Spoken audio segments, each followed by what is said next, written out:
Bueno, bien, ya ahí estamos grabando.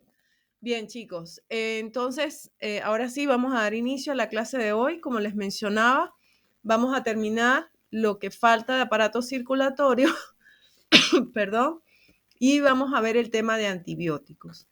Fíjense, al ser esta la tercera clase, ya dentro de 2 semanas tenemos la evaluación, ¿verdad?, del módulo número 2. El material que va para la evaluación del módulo 2 es lo que hemos visto del segundo módulo, lo que vamos a ver hoy y lo que vamos a ver la clase que viene. Al final de la clase de hoy les voy a explicar cuál es el trabajo práctico que tienen que entregar. ¿Ok? Bueno, vamos a dar inicio entonces o continuidad a lo que estamos viendo referente a las patologías más frecuentes del aparato circulatorio. Habíamos visto anteriormente lo que corresponde a aquellas patologías donde hay obstrucción de las arterias por acumulación de grasa que hace que haya menor flujo sanguíneo. Y eso, por supuesto, acarrea muchísimas complicaciones, como por ejemplo la angina de pecho. Otra de las complicaciones que suelen darse en el aparato circulatorio es lo correspondiente a infarto al miocardio. Cuando nosotros hablamos de infarto, es porque ocurre muerte de las células. En el caso del corazón, un infarto al miocardio significa muerte de las células del corazón. Recuerden que el corazón está formado por un músculo que se llama miocardio. ¿Por qué se produce la muerte de células del corazón? Bueno, una de las causas más frecuentes es que deja de llegar sangre al corazón durante un tiempo prolongado. Como consecuencia de eso, el corazón entra en déficit de oxígeno y al tener déficit de oxígeno, entonces las células dejan de funcionar y mueren. Eso es la causa más frecuente de infarto al miocardio. Bien, otra causa que puede generar que haya falta de oxígeno en el corazón es cuando un coágulo, como vemos acá, obstruye completamente el paso de la sangre hacia el corazón. Específicamente, un punto álgido son las arterias coronarias.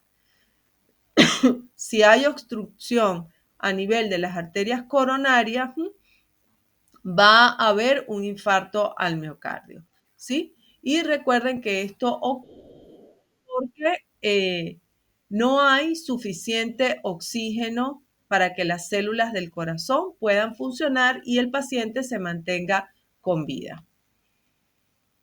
Cuando se produce un infarto al miocardio, ¿verdad? Si da tiempo, una de las conductas a seguir en un centro asistencial es realizar rápidamente un cateterismo. ¿Por qué? Porque con el cateterismo, que es introducir un catéter a través de las venas, se puede quitar la obstrucción. Pero claro está que eso se puede realizar en un centro asistencial. Además del cateterismo, cuando hay infarto, otro de los tratamientos que suelen utilizarse en situaciones de emergencia es la administración de medicamentos del tipo de los fibrinolíticos. Estos medicamentos son los que disuelven coágulos presentes. Entonces, si hay un infarto y el médico de urgencia sospecha que es por la presencia de un coágulo, puede administrar alguno de estos fármacos que disuelven coágulos. Como por ejemplo, tenemos el clopidogrel, que es un medicamento que actúa también como antiagregante plaquetario, es decir, que no permite que se sigan formando más coágulos. En algunos casos también se utilizan anticoagulantes como la heparina.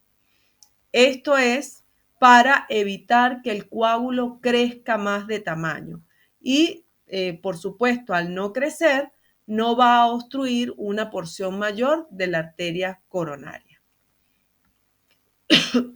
Hay otra patología que es la insuficiencia cardíaca. Esta patología se produce cuando el corazón pierde su fuerza para bombear sangre. ¿Cuándo suele ocurrir esto? Cuando hay enfermedades como por ejemplo el mal de Chagas, que es generado por un parásito que se llama Trypanosoma cruzi, hace que el músculo del corazón se estire, crezca de tamaño el corazón. Y al crecer de tamaño hace que él no tenga la misma fuerza para bombear la sangre y eso genera la insuficiencia cardíaca. Fíjense, esta es la comparación de lo que es el tamaño de un corazón sano y fíjense el tamaño de un corazón con insuficiencia cardíaca. Vemos cómo está agrandado, el músculo está estirado y eso hace que él no pueda bombear la sangre con suficiente fuerza hacia las arterias. ¿Cuáles son los factores de riesgo para sufrir de insuficiencia cardíaca? Los pacientes que sufren de hipertensión arterial, de hiperglicemia, que es aumento de la concentración de azúcar en la sangre, las personas que fuman, las que tienen obesidad, las que tienen una alta concentración de grasas en sangre, que es lo que se llama hipercolesterolemia, las personas que tienen anemia. Todos estos son factores que pueden desencadenar una insuficiencia cardíaca. Además de eso, también tenemos los pacientes que han sufrido previamente un infarto cardíaco. También van a ser muy propensas de desarrollar una insuficiencia. Hay otra patología también muy frecuente en la población que son las arritmias. Fíjense que el corazón se relaja y se contrae obedeciendo un impulso que se llama impulso cardíaco que se genera en una zona del corazón. Este impulso es como una corriente eléctrica que le indica al corazón cuándo relajarse y cuándo contraerse. Cuando hay arritmias es porque se altera las secuencias de contracciones y relajaciones del corazón. El corazón pierde su ritmo de contracción y eso es lo que se conoce como arritmia. Las arritmias pueden hacer que el corazón vaya más rápido de lo normal. Cuando eso ocurre, tenemos la presencia de taquicardia, es cuando el corazón va muy rápido. O puede ocurrir que la arritmia haga que el corazón se contraiga más lentamente. Y cuando ese es el caso, entonces se llama bradicardia, ¿sí? Esto puede ocurrir tanto la taquicardia como la bradicardia cuando hay alteraciones en lo que es el impulso eléctrico que hace que el corazón se contraiga y se relaje. Estas alteraciones pueden ser, por ejemplo, un bloqueo. ¿Qué es un bloqueo? Es una interrupción de la transmisión del impulso nervioso. Es como cuando un cable de luz está roto en una parte y ya no transmite más la electricidad. ¿Ok? Bien. Esas son las patologías más frecuentes. Vamos a hablar ahora de cuáles son los grupos de fármacos que se utilizan y que ustedes van a encontrar en la farmacia para las patologías del aparato circulatorio. Se dividen en 10 grupos de fármacos. Vamos a explicar de qué se trata cada uno. Los hipolipemiantes son los que disminuyen la concentración de lípidos, es decir, de grasas en sangre.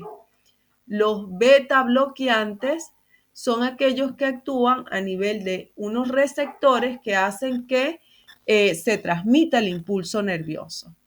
Los diuréticos son los que hacen que la persona, el paciente, orine más. Al orinar más, disminuye el volumen de líquidos, disminuye el volumen de sangre y hace que el corazón pueda funcionar un poco mejor. Eso es sobre todo cuando hay insuficiencia cardíaca. Tenemos también los inhibidores de la enzima convertidora de angiotensina, que son los fármacos antihipertensivos. Esta enzima hace que los vasos sanguíneos se contraigan y al contraerse aumenta la presión arterial. Los que inhiben esta enzima no dejan entonces que los vasos sanguíneos se contraigan y que se mantengan relajados. Y eso, por supuesto, hace que se baje la presión. Luego tenemos el quinto grupo, que son los antagonistas de los receptores de angiotensina 2. También son fármacos antihipertensivos. Hacen que la tensión arterial se mantenga baja. Al igual que los bloqueantes de los canales de calcio o calcio antagonistas. Fíjense, lo que son los del grupo 2 al grupo 6, todos son antihipertensivos. El nombre cambia porque tienen un mecanismo de acción diferente. Unos lo hacen eliminando líquido, otros inhibiendo la enzima convertidora, otros bloqueando los receptores de la angiotensina, etc. Pero del 2 al 6 todos son antihipertensivos. Tenemos también los fármacos antiarrítmicos, que son aquellos que contribuyen a que el impulso eléctrico que hace que el corazón se contraiga y se relaje, se transmita de forma adecuada. Tenemos los nitratos, que se usan sobre todo en situaciones de urgencia cuando hay infarto o angina de pecho, para hacer que los vasos sanguíneos se dilaten. Tenemos los antiagregantes plaquetarios y los anticoagulantes que se utilizan para evitar la formación de coágulo o, si el coágulo ya está formado, evitar que crezca de tamaño. Vamos entonces a ver las generalidades de cada uno. Vamos a comenzar con los fármacos hipolipemiantes. Hipo es por debajo, que disminuye. ¿Qué van a disminuir ellos? La concentración de grasa en sangre. Para entender cómo actúan estos fármacos, tenemos que aclarar lo que es el colesterol malo y lo que es el colesterol bueno, que lo deben haber escuchado cuando se habla de alimentación. Fíjense, por un lado, tenemos el colesterol LDL, que es el colesterol de baja densidad o lipoproteínas de baja densidad. Este es un tipo de colesterol o de grasas que se encarga de transportar el colesterol desde el hígado al resto del cuerpo, para que este colesterol sea utilizado por las distintas células. ¿Por qué se llama el LDL el colesterol malo? Porque saca la grasa del hígado y la lleva a las células. Y esa grasa, si no es utilizada completamente por la célula o si el paciente no quema esa grasa realizando ejercicio, entonces se va a acumular en las paredes de las arterias y, como ya vimos, va a hacer que las arterias se vayan estrechando y eso hace que haya menor flujo sanguíneo, lo que puede desencadenar una angina de pecho o un infarto al miocardio. Bien, luego tenemos el colesterol HDL, que son las lipoproteínas de alta densidad. Este es el que se conoce como el colesterol bueno. ¿Por qué? Porque estas lipoproteínas de alta densidad hacen lo contrario al colesterol malo.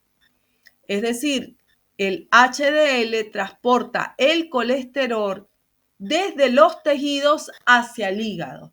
Es decir, recoge todo el colesterol que está acumulado por allí en los tejidos y lo lleva al hígado para que el hígado lo procese. ¿Por qué se llama colesterol bueno? Porque justamente se encarga de recoger toda esa grasa que está por allí en los tejidos y llevarla a el hígado. De esa manera se evita que se formen placas de grasa dentro de las arterias y que, por supuesto, si no se forman estas placas de grasa, va a disminuir mucho la posibilidad de tener un infarto o una angina de pecho.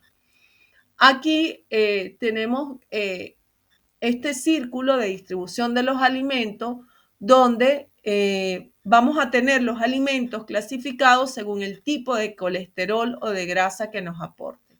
Fíjense, tenemos un grupo que son los que están acá de color verde, donde está el aceite de oliva, la palta, los cereales, las legumbres, la ricota, los frutos secos, que son los que tienen bajo colesterol. ¿Sí? Tenemos otro grupo que son los que están acá de color naranja, donde están las carnes magras, el pollo, ¿verdad? El queso fresco bajo en grasa, que nos van a aportar una concentración de colesterol medio, o sea, no es ni alto ni bajo. Y tenemos este grupo acá de alimentos que están en la parte violeta del círculo, que son los que son muy altos en colesterol. Allí tenemos las carnes con grasa, las harinas, los que son pan, frituras, galletas, golosinas como el chocolate, la mayonesa, etc. Todos estos alimentos nos van a aportar mucho colesterol del malo, mientras que los que nos aportan poco colesterol, de paso que es poco, nos aportan colesterol del bueno, es decir, del LDL, que es el de baja densidad. Bien, habiendo aclarado esto, entonces vamos a ver cuáles son los tipos de fármacos hipolipemiantes. Estos fármacos se van a encargar en su mayoría de disminuir la concentración en sangre del colesterol malo, del LDL, del de baja densidad. Dentro de estos fármacos hipolipemiantes vamos a tener varios grupos. Tenemos las estatinas, las secuestradoras de ácidos biliares, los fibratos y las niacinas. Vamos a hablar primero de las estatinas. Como medicamentos representantes de este grupo tenemos la atorvastatina, la simvastatina, la lovastatina, son medicamentos muy frecuentes. Ellos son los más eficaces para bajar la concentración de grasa en sangre. Ellos actúan inhibiendo la síntesis de colesterol. El colesterol es una molécula que la ingerimos en los alimentos, pero también se sintetiza dentro de nuestro organismo a partir de unas grasas más pequeñas que están en los alimentos. Entonces, las estatinas inhiben uno de los pasos mediante los cuales se sintetiza colesterol dentro del organismo. Ese es su mecanismo de acción. Por lo tanto, estas estatinas reducen los niveles de LDL, que es el colesterol malo, y a la vez aumentan los niveles de HDL o de colesterol bueno, ¿sí? La combinación de estos dos efectos, es decir, de disminuir el colesterol malo y de aumentar el colesterol bueno, hace que sea poco probable o que sea más lenta la formación de placas de grasa dentro de las paredes de las arterias. Dentro de estos grupos de fármacos hipolipemiantes tenemos otro que son los secuestradores de ácidos biliares. Dentro de ellos, como representante, tenemos lo que es la colestiramina, el colestipol. Fíjense, los ácidos biliares son unas sustancias que libera, que produce el hígado y que se almacena en la vesícula. Y esos ácidos biliares son necesarios para poder degradar, ¿verdad? Digerir las grasas y absorberlas. Si las grasas no se digieren, no se pueden absorber. Entonces, justamente estos fármacos hipolipemiantes actúan como que secuestrando a los ácidos biliares, es decir, como atrapándolos y no dejando que ellos vayan a actuar sobre las grasas para que las grasas no se puedan absorber. Este tipo de fármaco es uno de los más antiguos que se utiliza para disminuir la concentración de grasas en sangre. Y tienen un buen margen terapéutico porque se pueden utilizar incluso en pacientes de edad muy joven, es decir, desde los 11 hasta los 20 años incluso se pueden usar. Además, tienen la característica que ellos, estos fármacos solitos como monoterapia, tienen un buen efecto. Luego vamos a ver que hay unos grupos de estos fármacos donde son necesarios combinarlos, de los hipolipemiantes. Bueno, los secuestradores de ácidos biliares tienen muy buen efecto solos, sin combinarlo con otros medicamentos. Bien, fíjense que hay un subgrupo de estos secuestradores de ácidos biliares que son la resina, ¿sí? Las resinas, que pertenecen también a este grupo, se utilizan más que todo como fármacos de segunda elección. No son de primera línea, sino que se utilizan cuando, por ejemplo, ya se ha utilizado una estatina y no se ha logrado obtener un buen resultado. Dentro de los hipolipemiantes también vamos a encontrar otro grupo que son los fibratos. Tenemos en lo que es el fenofibrato, el clofibrato. Estos quedan como medicamentos también de segunda elección cuando por alguna razón médica o alguna razón de alergia no se pueden utilizar las estatinas o alguna combinación de ellas. Fíjense que ya hemos nombrado varias veces que los más eficaces como fármacos hipolipemiantes van a ser las estatinas. Estos fibratos tienen como mecanismo de acción reducir la absorción del colesterol a nivel del intestino delgado. Y son muy utilizados cuando en sangre vamos a tener niveles elevados no solo de colesterol, sino también de triglicéridos. Los triglicéridos son otro tipo de grasa diferente al colesterol. Entonces, cuando un paciente tiene alto el colesterol en sangre, así como también los triglicéridos, suele utilizarse los fibratos. Tenemos el quinto grupo de fármacos hipolipemiantes que son el grupo de las niacinas. El representante de ellos es el ácido nicotínico. Es uno de los medicamentos que desde hace más años se utiliza para tratar la dislipidemia. La dislipidemia constituye las alteraciones de las concentraciones de grasa en sangre.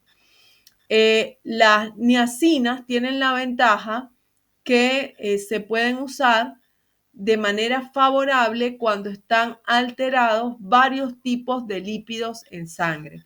Es decir, por ejemplo, que esté alterado el colesterol, los triglicéridos, los ácidos grasos, etc. Además, presenta la ventaja la niacina que es uno de los mejores para aumentar el HDL, que es el colesterol bueno. Es uno de los más eficaces. Y además, pues tiene la propiedad de que puede disminuir tanto el colesterol malo como los triglicéridos. Entonces tiene también el doble efecto. Aumenta el colesterol bueno y disminuye el colesterol malo, además de también disminuir los triglicéridos.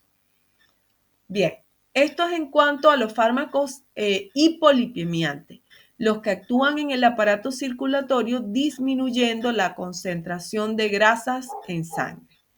Luego tenemos el otro grupo de fármacos que se utilizan a nivel del aparato circulatorio, que son los beta bloqueantes o beta bloqueadores. Como representantes de este grupo tenemos lo que es el atenolol, propanolol, bisoprolol, carvedilol, etc. Ellos actúan disminuyendo la frecuencia de contracción del corazón. Por lo tanto, si disminuyen la frecuencia de contracción del corazón, van a ser eficaces para prevenir los episodios de angina de pecho. Son muy utilizados para disminuir la tensión arterial y también para disminuir un poco las posibilidades de volver a sufrir un infarto al miocardio en aquellos pacientes que ya han tenido un primer episodio. Incluso alguno de ellos, como por ejemplo el bisoprolol, ayuda también a controlar ciertas arritmias cardíacas. ¿Qué consideraciones debemos tomar en cuenta cuando se utilizan beta bloqueantes? Que como ellos aumentan, ¿verdad? Lo que es la frecuencia de contracción del corazón, mejor dicho, perdón, disminuyen la frecuencia de contracción del corazón. Cuando el paciente está iniciando el tratamiento, puede presentar dificultad para respirar. Esto no ocurre con todos los pacientes, pero sí pudiera haber un grupo de pacientes que experimenten este síntoma, ¿sí? Las personas que sufren de asma o que tienen bloqueos cardíacos graves no deben utilizar este tipo de fármacos. ¿Por qué? Porque si de hecho ya en el asma hay una vasoconstricción que hace que haya menor flujo sanguíneo y los betabloqueantes disminuyen la frecuencia de contracción del corazón, pues estos dos factores se pueden unir y no es beneficioso para el paciente. Entonces, no se deben usar en pacientes que sufren de asma crónica o en pacientes que presenten bloqueos cardíacos graves. Dentro de los efectos secundarios más importantes, tenemos debilidad, cansancio, bradicardia, que recuerden que la bradicardia es disminución en el ritmo de contracción del corazón, y también vamos a tener broncoespasmo. En algunos pacientes puede haber alteraciones del sueño y disfunción eréctil, ¿ok?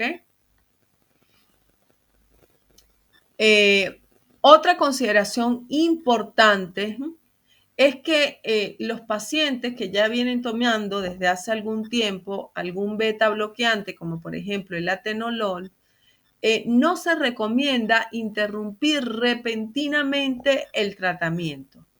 ¿Por qué? Porque esto puede generar un efecto de rebote y hacer que de forma repentina los síntomas de la enfermedad aumenten.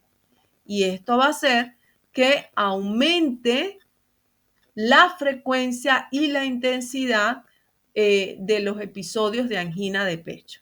Entonces, no se deben interrumpir su tratamiento de forma brusca, sino que se debe planificar esta interrupción con el médico. Por ejemplo, ir bajando poco a poco la dosis. Tenemos el tercer grupo de fármacos del aparato circulatorio, como son los diuréticos. Entre ellos tenemos la furosemida, toracemida, hidroclorotiazida, espironolactona, etc.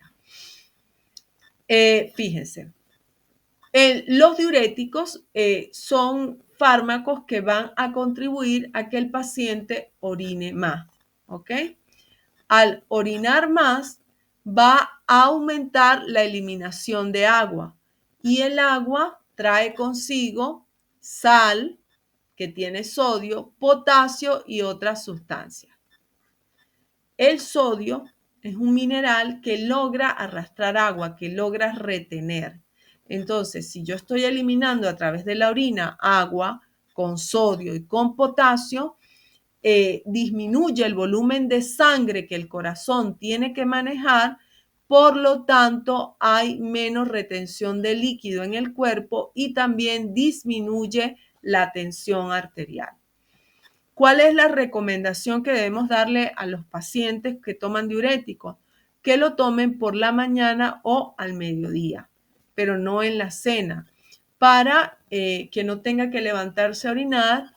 De esta manera no se interrumpe el sueño y el paciente puede descansar bien y recuperarse más rápido. No sentir cansancio durante el día.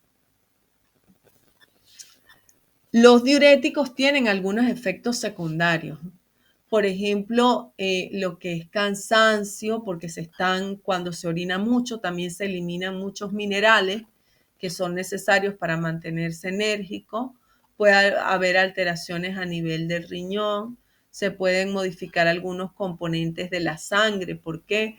porque ya dijimos que en la orina, además de agua, hay sodio, hay potasio y esos minerales también son componentes importantes de la sangre. Una recomendación que debemos darle a los pacientes que consuman diuréticos es que mientras estén tomando los diuréticos deben evitar el consumo de sal, ¿sí? Porque como ya vimos, la sal es cloruro de sodio, tiene sodio y el sodio arrastra agua. Entonces va a contrarrestar el efecto del diurético. Luego tenemos el cuarto grupo de medicamentos, como son los inhibidores de la enzima convertidora de angiotensina. Son los que se llaman IECA. Dentro de ellos tenemos el captopril, enalapril, ramipril, etc. Todos ellos se utilizan para bajar la tensión arterial. ¿Por qué se llaman inhibidores de la enzima convertidora de angiotensina? Porque esta enzima, ¿verdad?, convertidora de la angiotensina, que la tenemos acá, es la que permite que se transforme la angiotensina 1 en angiotensina 2. Y esta sustancia, la angiotensina 2, tiene acción vasoconstrictora. ¿Qué significa eso? Que hace que los vasos se contraigan. Y al contraerse aumenta la presión arterial. ¿Ok? Esto significa que si yo inhibo esta enzima, no se va a producir la angiotensina 2 y al no producirse la angiotensina 2, los vasos sanguíneos no se van a contraer y al no contraerse no va a subir la tensión arterial. Ese es el mecanismo de acción de estos fármacos antihipertensivos. Entonces, el efecto de ellos, al no hacer que los vasos sanguíneos se contraigan, es que, por ejemplo, las arterias se relajan. Al relajarse las arterias, disminuye la tensión arterial. Al disminuir la tensión arterial, el corazón tiene que trabajar menos. Es decir, tiene que bombear la sangre con una fuerza menor. Y eso es positivo para pacientes que son susceptibles de presentar, por ejemplo, un infarto al miocardio o pacientes que padecen de insuficiencia cardíaca. Y por supuesto, también de pacientes que sufren de tensión alta. No es recomendable utilizar este tipo de antihipertensivo en pacientes que tengan enfermedades importantes del riñón. ¿Por qué? Porque ellos se metabolizan, además del hígado, en riñón. Entonces, si ya tenemos un riñón funcionando a media máquina y le ponemos más carga con estos medicamentos, pues la enfermedad renal se va a agravar. Entonces, no se deben usar en pacientes que tengan daño renal importante. Debemos considerar también que el uso de estos fármacos aumenta la concentración de potasio en sangre. Por lo tanto, no se recomienda que los pacientes que están tomando estos medicamentos consuman algún suplemento que tenga potasio. ¿Por qué? Porque ya ellos de por sí aumentan la concentración de potasio en sangre. Y como todo en la biología, ¿verdad?, debe estar en un equilibrio perfecto. Así sea potasio, así sea sodio, cloro, no pueden estar ni las concentraciones ni tan altas ni tan bajas. Bien. Por lo tanto, estos pacientes no deben tomar ni suplementos que contengan potasio ni las sustancias que se utilizan para sustituir la sal. ¿Por qué? Porque esas sustancias también tienen una alta concentración de potasio. Un efecto secundario muy típico de este tipo de medicamentos es la tos seca, porque tiene cierto efecto a nivel de los bronquios. Pasamos al quinto grupo de medicamentos, como son los antagonistas de los receptores de la angiotensina 2. Recuerden que explicamos que la angiotensina 2 es la sustancia que hace que los vasos sanguíneos se contraigan, ¿sí? Para ella actuar en los vasos sanguíneos tiene que unirse a unos receptores. Entonces están estos fármacos como son el losartán, el valsartán, el temisartán, que le quitan el puesto a la angiotensina en los receptores. Es decir, el fármaco va, ocupa los receptores, cuando la angiotensina llega, consigue los receptores ocupados, no se puede unir a estos y por lo tanto ella no puede actuar haciendo que los vasos sanguíneos se contraigan.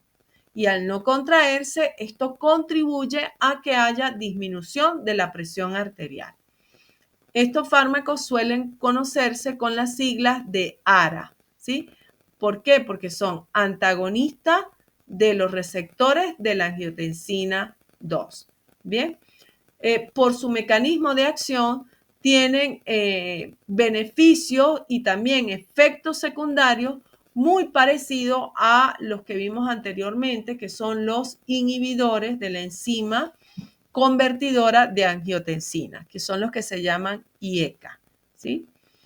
Sin embargo, estos presentan una ventaja sobre los IECA y es que producen con menos frecuencia tos seca como efecto secundario. Tenemos el grupo 6, que también se utilizan como antihipertensivos, que son los bloqueantes de los canales de calcio o calcio antagonistas. Dentro de ellos tenemos el verapamilo, la amlodipina, la nifedipina. Suelen utilizarse mucho también en situaciones de urgencia. ¿Cómo actúan estos fármacos? Fíjense que se llama bloqueante de los canales de calcio o calcio antagonista. Resulta que para que las células del corazón se contraigan, tiene que entrar calcio. Si no entra calcio, no hay la contracción. Si nosotros bloqueamos la entrada de calcio porque bloqueamos los canales, el corazón, es decir, las células del corazón, se van a contraer, pero con mucha menos fuerza, ¿sí? Y al contraerse con menos fuerza el corazón, va a enviar menos sangre. Al tener menos sangre, las arterias se van a relajar. Y al relajarse las arterias, entonces disminuye la presión arterial. ¿Por qué? Porque es menor la cantidad de sangre que está dentro de ella. Esa es la forma como actúan los bloqueantes de los canales de calcio. Dentro de este grupo destaca lo que es la amlodipina y la nifedipina. ¿Por qué? Porque fíjense que todos los demás, los bloqueantes de los canales de calcio, van a hacer que todas las células contráctiles de nuestro organismo disminuyan su fuerza de contracción, porque no pueden diferenciar, no, este es corazón, este es músculo, no. Ellas actúan en todas las células por igual. Sin embargo, lo que es la amlodipina y la nifedipina van a ejercer su función exactamente a nivel de las arterias y hacen que se afecte muy poco el corazón. O sea, son más específicas, ¿sí? Estos fármacos entonces se van a utilizar preferentemente para bajar la tensión arterial y hacer que las arterias coronarias se relajen. Y la suma de estos dos efectos hace que se pueda prevenir una futura angina de pecho. Dentro de los bloqueantes de canales de calcio también tenemos el verapamilo. Fíjense que la nifedipina y la amlodipina, de la que hablamos anteriormente, actúa directamente sobre las arterias y afecta poco el corazón. En cambio, el verapamilo actúa directamente sobre el músculo del corazón y menos sobre las arterias. Es el efecto contrario a la amlodipina y a la nifedipina. Entonces, ¿cuándo se va a utilizar el verapamilo? como actúa directamente en el corazón, se va a utilizar cuando lo que más interesa es que el corazón se contraiga con menos fuerza. Y esto se requiere cuando se quieren prevenir episodios de angina de pecho. Es decir, que ya se sabe que el paciente ha tenido 1 o 2 episodios, que puede tener otro episodio de angina de pecho, entonces la manera de prevenirlo es con este fármaco, el verapamilo. Además de este efecto, el verapamilo logra también disminuir la fuerza de contracción del corazón, como ya vimos que actúa directamente sobre él, y esto es beneficioso también en el caso de arritmias. Entonces, el verapamilo se puede utilizar para prevenir anginas de pecho y también para arritmias.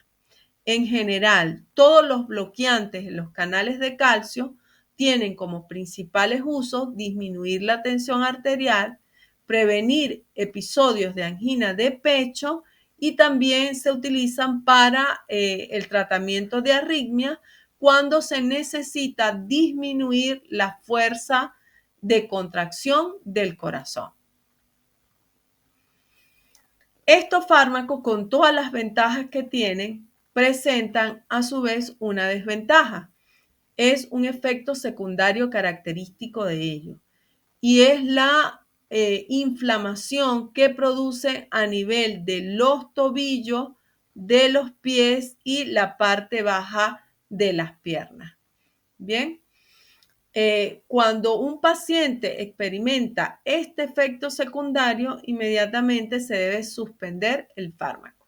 ¿Por qué? Porque quiere decir que se está relajando mucho lo que son los vasos sanguíneos y en las extremidades, cuando los vasos sanguíneos se relajan mucho, no tienen fuerza para enviar la sangre de regreso al corazón.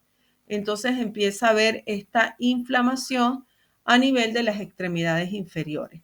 Y no solo eso, sino que también indica que se está acumulando líquido extracelular, no solo la sangre, sino también los líquidos corporales. Y eso es motivo entonces para suspender el fármaco. Tenemos el séptimo grupo de fármacos que se utilizan a nivel del aparato circulatorio, que son los antiarrítmicos. Hay varios, los más usados son la amiodarona, la digoxina es uno de los más usados. Así tenemos también la flecainida, la propafenona, etc. Todos ellos van a actuar controlando y regulando el ritmo del corazón. De todos ellos, el más utilizado es la amiodarona. ¿Por qué? Porque es muy eficaz para controlar lo que es la fibrilación auricular.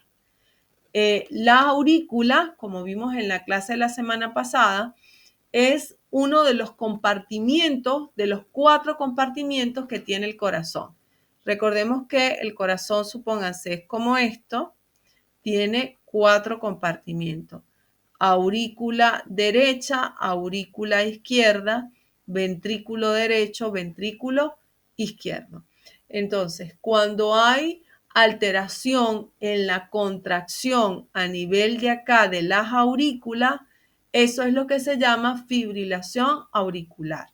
Y la amiodarona es muy utilizada para este tipo de afecciones. La amiodarona, si bien por la mayoría de los pacientes tiene buena tolerancia, también genera algunos efectos secundarios, como por ejemplo el dolor de cabeza, molestias a nivel gastrointestinal, afecciones a nivel del hígado.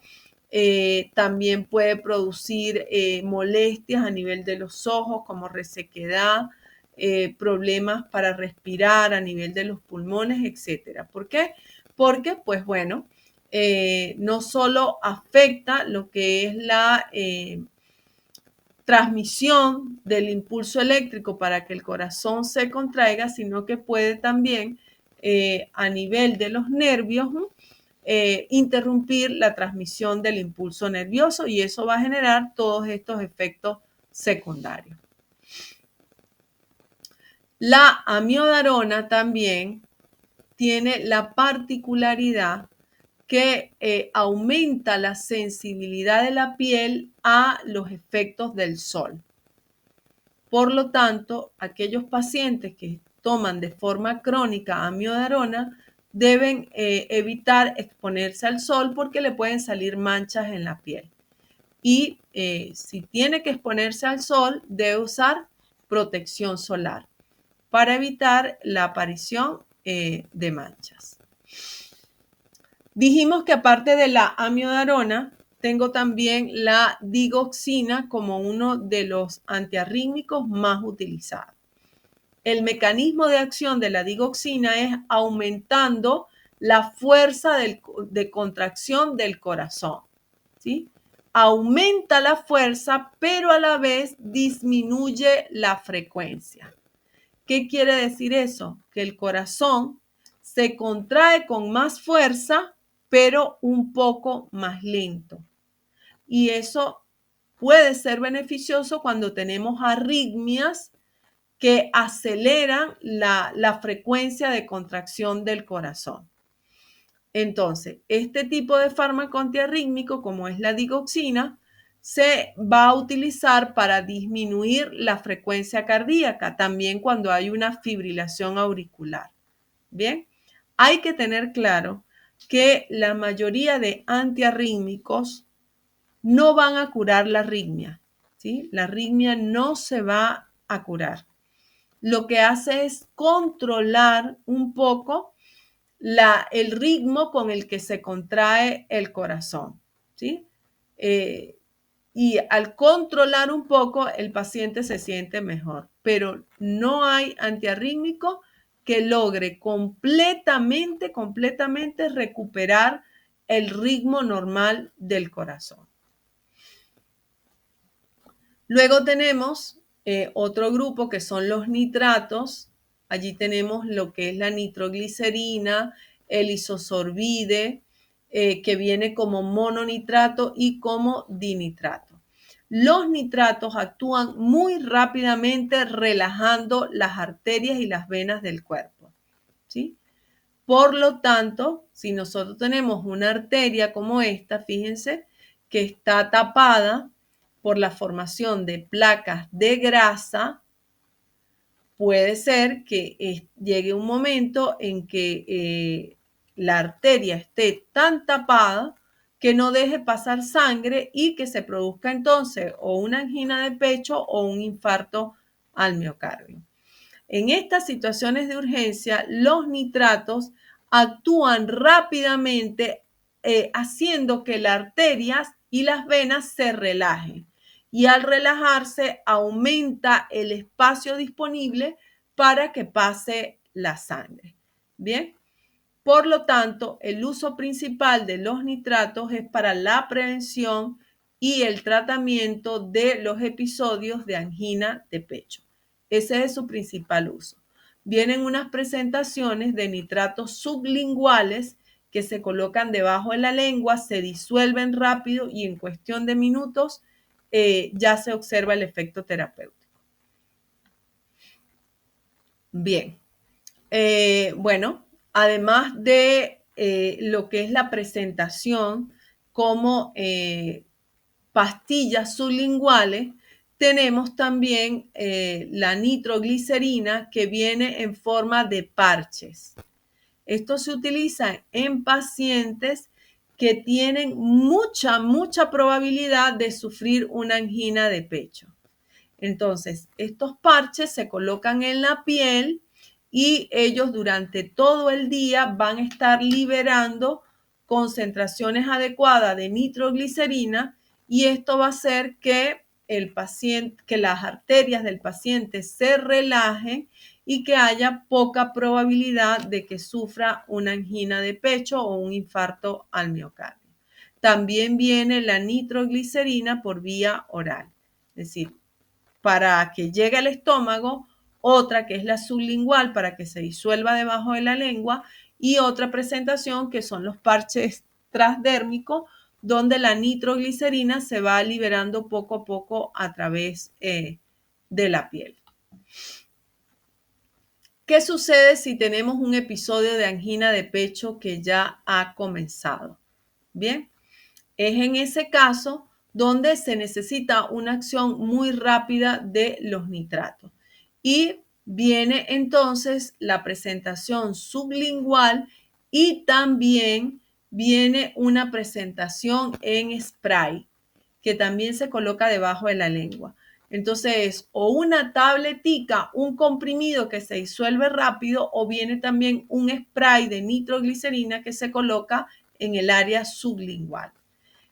¿Por qué en esa área? En situaciones de urgencia, porque recuerden cuando estamos viendo el módulo 1, hablamos de que esa zona tiene mucha irrigación sanguínea, es decir, tiene muchos vasos sanguíneos. Eso hace que haya gran disponibilidad de esos vasos sanguíneos para absorber el principio activo.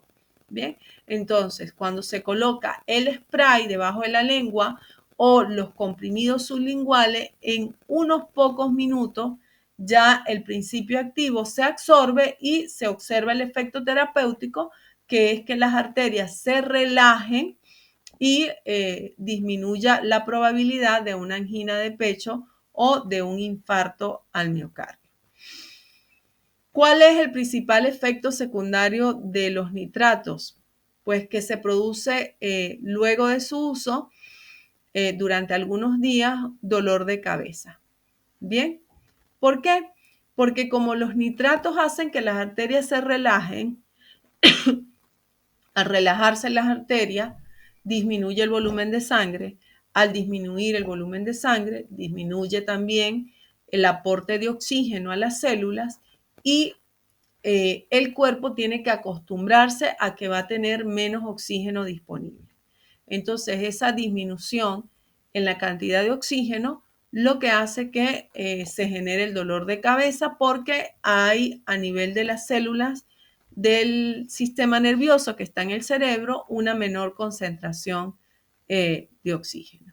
Bien, también hay que tener en cuenta que si los nitratos se toman continuamente sin descanso, van a perder su eficacia. ¿Por qué? Porque el organismo se acostumbra de que ya tiene menos oxígeno, que las arterias están relajadas. Entonces, si viene de repente una angina de pecho, el organismo no reacciona igual, ¿sí?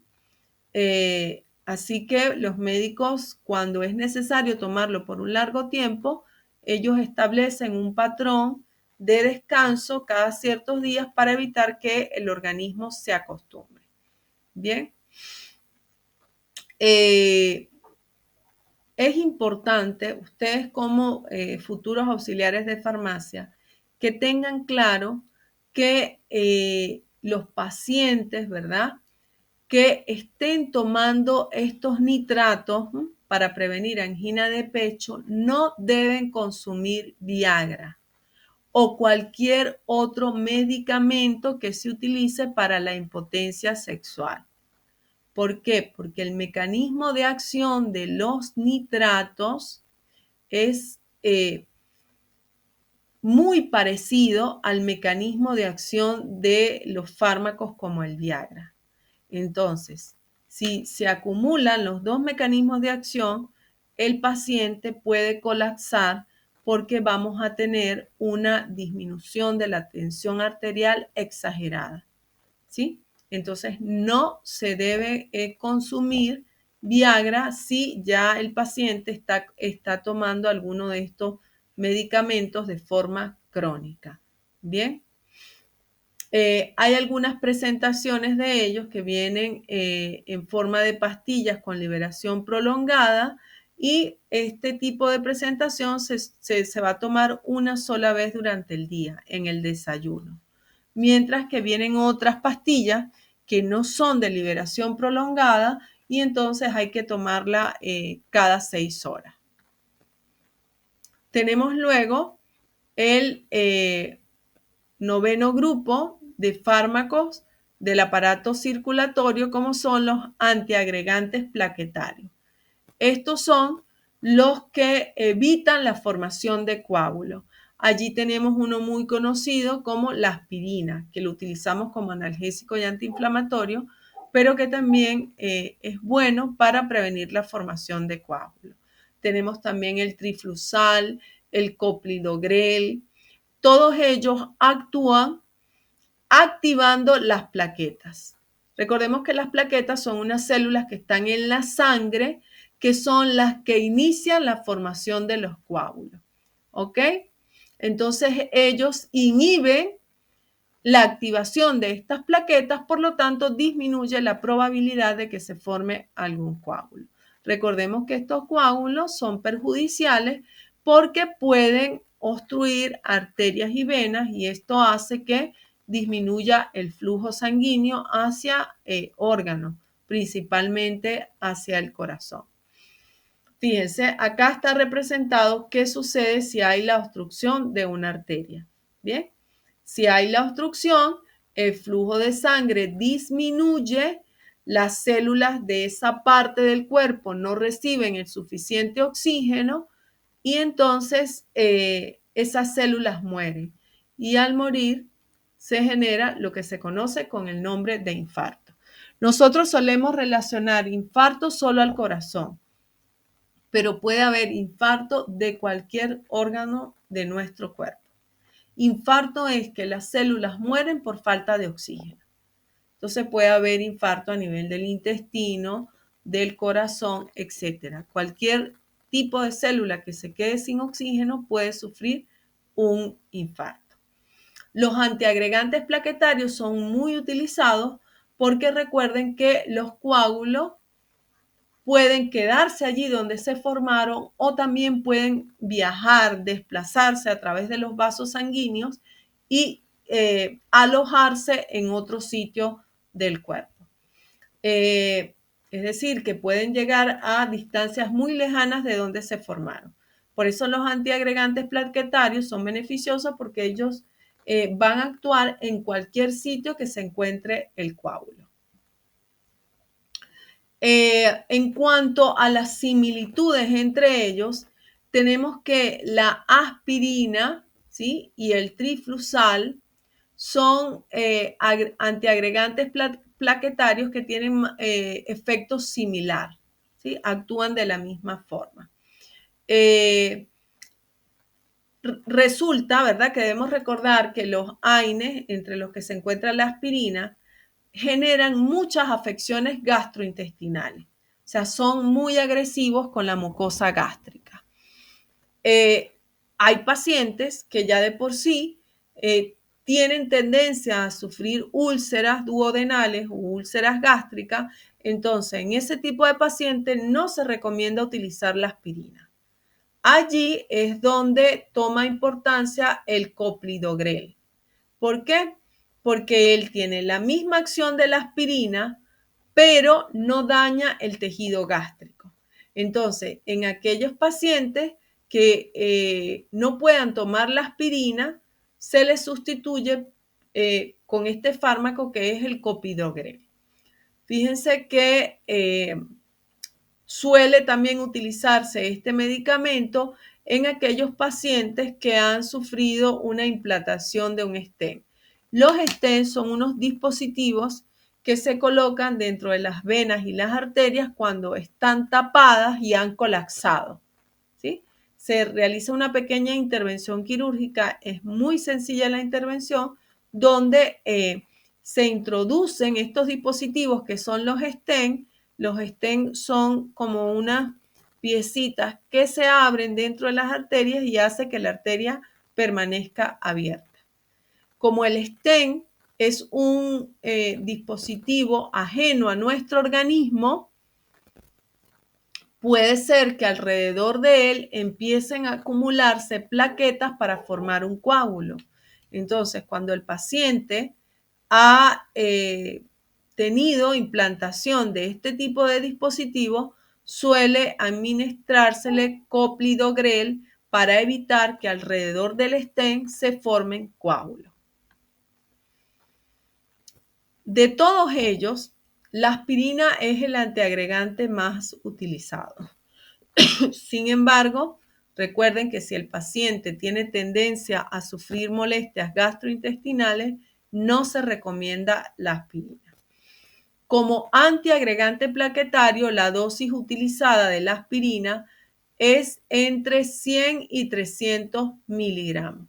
Fíjense que como analgésico o antiinflamatorio, la aspirina se utiliza en tabletas o en pastillas de 500 miligramos.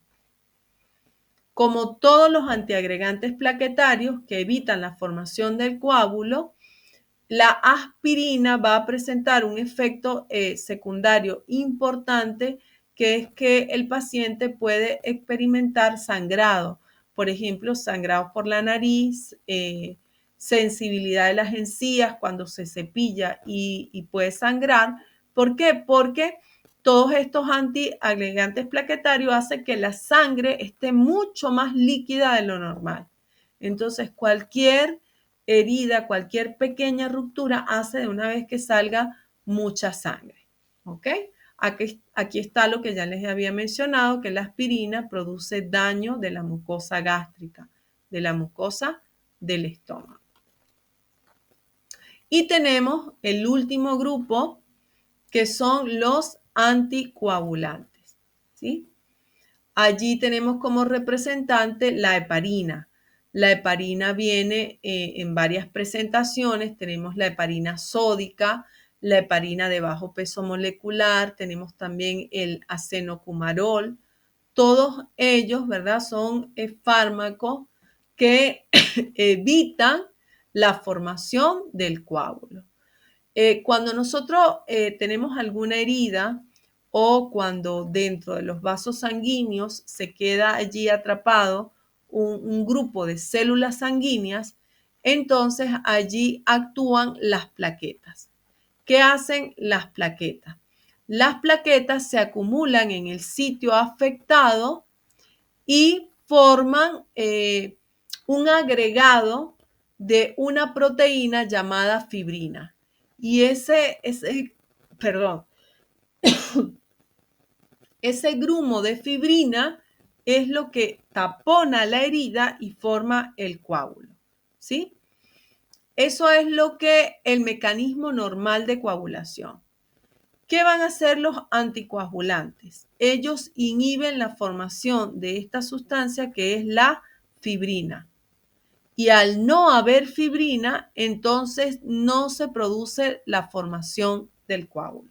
Por eso tienen la acción anticoagulante. De todos ellos, el que se utiliza más frecuente de forma oral es el acenocumarol. Bien, este fármaco se va a utilizar en pacientes que tienen arritmia, ¿sí? Como las arritmias ya sabemos que son pérdida de ritmo de contracción del corazón, puede irse acumulando sangre allí dentro del corazón y propiciar la formación de coágulos.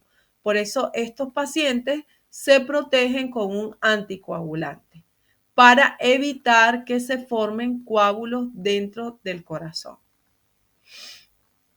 Además de eso, el acenocumarol también se utiliza en pacientes que tienen alguna prótesis a nivel de las válvulas del corazón.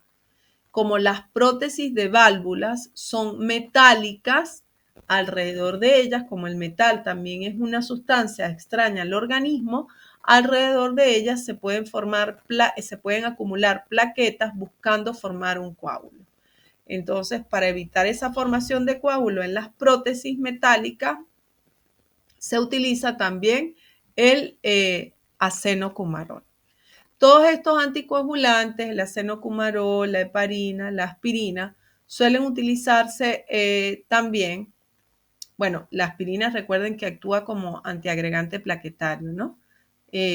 Los dos son anticoagulantes, pero por mecanismos diferentes. Esos fármacos se emplean también cuando ya hay coágulos formados a nivel de las piernas, es decir, de las extremidades inferiores, y Esto produce lo que se llama trombosis venosa profunda. La trombosis venosa profunda es cuando se forman coágulos en las venas de las extremidades inferiores y entonces se acumula sangre. En ese caso se administran anticoagulantes para disolver estos coágulos y hacer que la circulación a nivel de las extremidades inferiores sea nuevamente normal, de forma equilibrada, donde la sangre que va llegando va subiendo de nuevo al corazón. Bien, chicos, esto es lo correspondiente a sistema circulatorio. Quiero saber si hay alguna pregunta, alguna duda al respecto. Los escucho.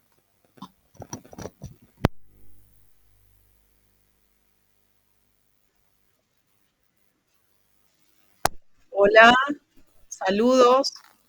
Cuéntame. Ujú.